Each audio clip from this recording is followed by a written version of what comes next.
Honorable Speaker.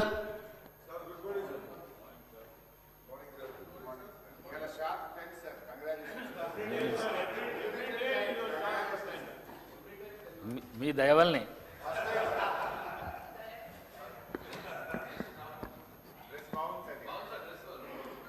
Thank you. నేను time మీద వద్దాం అనుకున్నప్పుడు ప్రతిపక్షాలు స్వపక్షాలు వచ్చి నా దగ్గర రిప్రజెంటేషన్ ఈయనకి వచ్చినప్పుడు ఒక నిమిషం 2 నిమిషాలు లేట్ అవుతుంది అంతే. దానికే మీరు మమ్మల్ని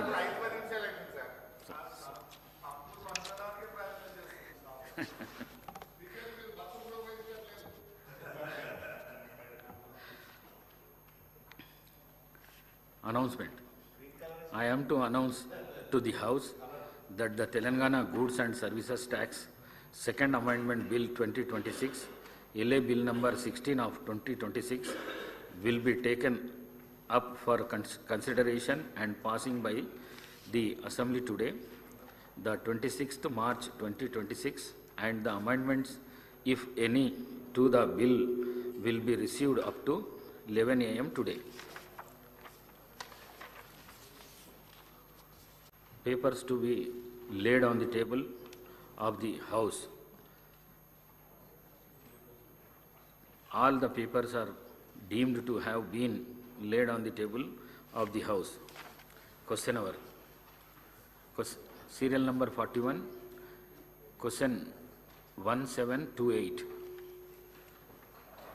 Minister for IT.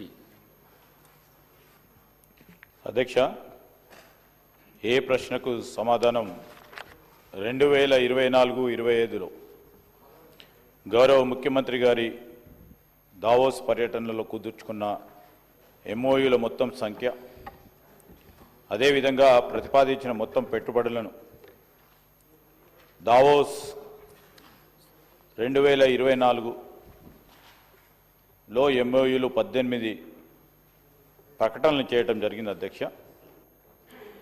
ప్రతిపాదిత పెట్టుబడులు 40,232.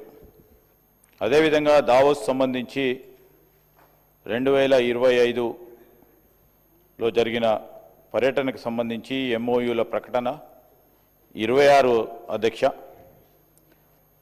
1,78,950 కోట్లు, మొత్తం 2,19,182 కోట్ల రూపాయల మేరకు ఎంఓయూలు చేసుకోవటం జరిగింది అధ్యక్ష. బి ప్రశ్నకు సమాధానం 2024-25లో దావోస్లో చేసిన పెట్టుబడి ప్రకటనల అమలు వివిధ దశల్లో ఉంది. భూమి కేటాయింపు ప్రక్రియ కొనసాగుతూ ఉంది. 81,800 కోట్ల నిబద్ధత గల పెట్టుబడితో 6 కంపెనీలకు భూములను కేటాయించబడమైంది అధ్యక్ష. అదేవిధంగా అధ్యక్ష 30,000 కోట్ల ప్రతిపాదిత పెట్టుబడితో 3 కంపెనీలకు కేటాయింపు కోసం భూమిని గుర్తించబడ్డాయి అధ్యక్ష.